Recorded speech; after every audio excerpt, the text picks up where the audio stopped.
Now, as the global economic crisis wreaks havoc with the finances of countries and families, who can help us pick our way through with as little damage as possible? The Nobel Prize-winning economist Joseph Stiglitz is a man whose analysis has been sought by Bill Clinton and Nicolas Sarkozy at the World Bank and at the United Nations. On a visit to Edinburgh, Professor Stiglitz spoke to Newsnight Scotland about his ideas on financial recovery for the world, the UK, and the best way to use the income generated by oil and gas around our own coast.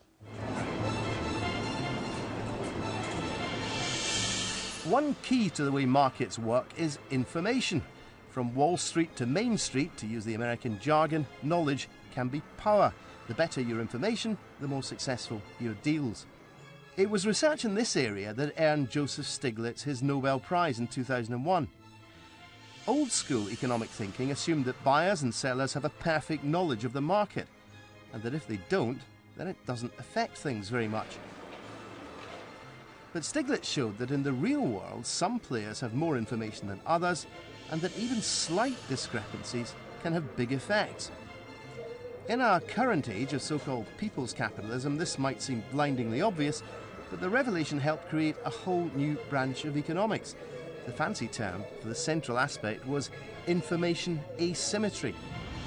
It went some way to explain how markets fail, and it foreshadowed the hidden and unpredicted risks of the dodgy banking deals which played a fundamental part in the crash of 2008. Having shone a light on the catastrophic economics rooted in Wall Street, which spread to homeowners across the United States before covering much of the globe, Professor Stiglitz has brought ethical and political dimensions to his analysis. While he believes proper economic stimuli by governments can help the recovery, he says the global meltdown was actually underpinned by a moral deficit. Our desires for ever more acquisition, our materialism, might not be the best way to fuel a successful global economy. Well, yesterday I spoke to Professor Stiglitz, who was in Edinburgh for the book festival. I asked whether, given his views on stimulating the economy through the coalitions, he thought the coalition government's austerity drive was completely wrong-headed. I think they're mostly wrong-headed. Let me say, if the UK were Greece, I'd say you don't have much choice, because if you don't cut back, markets will strangle you, and you'll have to cut back anyway. But the UK and the US are not Greece. They still have access to capital markets. In the US, interest rates are all-time low. Even long-term interest rates, even financial markets, as they see our deficits going up, know that we have the capacity to repay. The real point that I emphasize is not so much how much we're spending, but what we spend it on. Every business borrows. It borrows to make investments. Investments in the public sector can yield returns every bit as high and even higher than in the private sector. Look at the most important investment in the latter part of the last century. It was the internet, which has actually transformed the economy. It was a public investment in technology. I mean, but the other side of that is that, far be it for me to speak for the UK government, but I suspect what they would say was, look, okay, the UK isn't Greece, but then the UK isn't the United States. It doesn't have the benefit of having the world's reserve currency.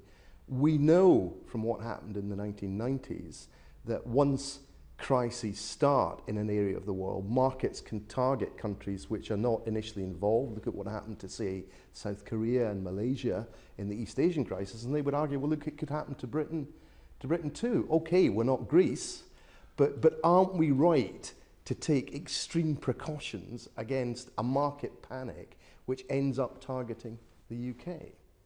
The problem is that the strategy that's being taken risks being self-defeating. We've seen country after country go down that strategy. Argentina cut back. What happened? Its economy got weaker. When its economy got weaker, what happened to tax revenues? They go down. So that the putative benefits will be much less, because as the economy gets weaker, confidence isn't restored, tax revenues diminish, and the benefits that were hoped, which were reduced deficits and a stronger economy, just don't appear. So your argument would be, in this country as well as in the United States, actually increase spending, skew it towards public sector investment rather than current spending, and if you see any signs of what some of your colleagues in America call the invisible bond market vigilantes, these people who are going to attack our bond market, but there's no evidence, as you say, in the figures that they're there. Worry about that when that happens. Exactly, and that is, I think, the cautious policy going forward. And there are lots of room for cutting back. I mean, in the United States, where I know the data a lot better, we're spending hundreds of billions of dollars on weapons that don't work against enemies that don't exist. That in military expenditures do not lead to a stronger economy. So that's something you can pull back. So there are lots of room of redirecting spending, and that's where the focus ought to be. Cutting back on education in the current circumstance, for instance, to me is really wrong-headed because it's undermining your future. There are lots of young people who won't be able to get a job. We know what happens when they don't get jobs. Their human capital deteriorates, their future prospects get weaker. There's an effect that economists call hysteresis. The likelihood of returning to full employment gets diminished. The normal unemployment rate goes up.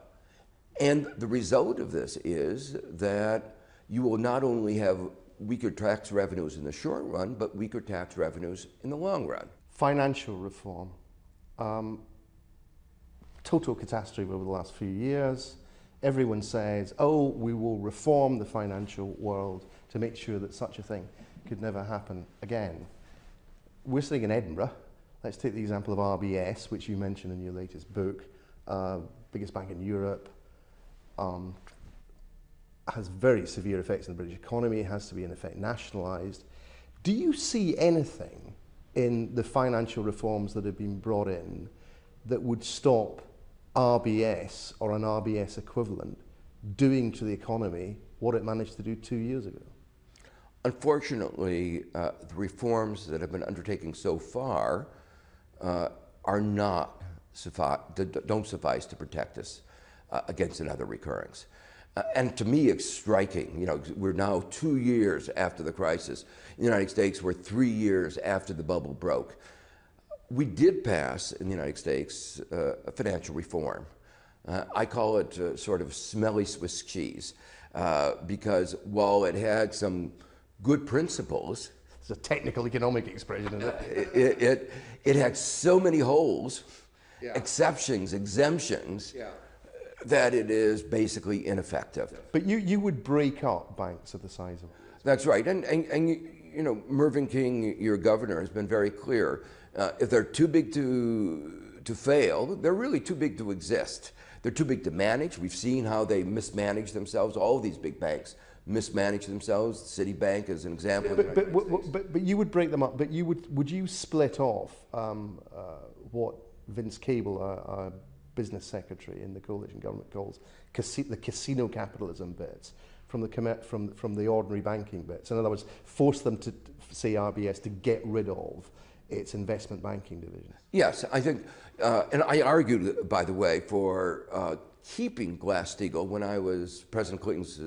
Just explain to people, this is the American law brought in after the Depression, now repealed, which forced that separation. That's right. And then we repealed it in the late 90s, very foolishly. What I said would happen was that you're going to wind up with even bigger banks. Therefore, they were willing to take more risk, knowing that if they won, they could walk off with the profits. They lost, the taxpayers would pick up the tab. But also, the point that you made, you have two different, very different cultures. Part of the banking system is supposed to be running our payments mechanism. We want it to be conservative, taking ordinary people's money. They don't want it to be gambled. And then the investment banks are taking often rich people's money who are capable of bearing risk, the casino capitalism. Mixing those together was a combustible combination that exploded. Look, let me end by ask you about something completely different. In a footnote towards the end of your book, you contrast the way that North Sea oil revenues were treated by the Norwegian government by setting up an oil fund and by the UK government. Now, as you probably know, the Scottish government here, the SNP government, would very much like to get its hands on the oil revenues, but argues that there should be an oil fund, that it should be treated largely, if not entirely, as investment rather than just put into current spending. You would think that that's basically a good idea, wouldn't you? Oh, you're absolutely right. I mean, one way of thinking about it is that oil is an asset below the ground. And what you do is you take that asset below the ground and you spend it. You're poor. It's like spending any other asset. You're living off your wealth, and if you live off your wealth, it's not sustainable. So the way you ought to think about it is portfolio management. You're taking wealth below the ground, moving it as wealth above the ground, because it's a more flexible form of wealth. This is a good time to move that wealth from below the ground to above the ground. You can get higher returns by investments in a whole variety of areas. So they're absolutely right. And what to me is so upsetting, so striking, be even more striking, upsetting if I were a citizen of the UK, is that in a sense you squandered that wealth. You took all that North Sea oil, and you did very well for that period because you were living off your wealth. And you mistook the success of the Thatcher era as a success based on good economic policy, when it was really a success based on living off of your wealth and leaving future generations impoverished. So even though the oil is declining, the oil production is declining, your advice would be better late than never, do it now. Exactly. In fact, all the more imperative that you do it now, because you should now realize the mistake of the past. You don't have that asset, and you have to make up for lost time. All right, Joseph Stiglitz, thanks very much indeed. Thank you.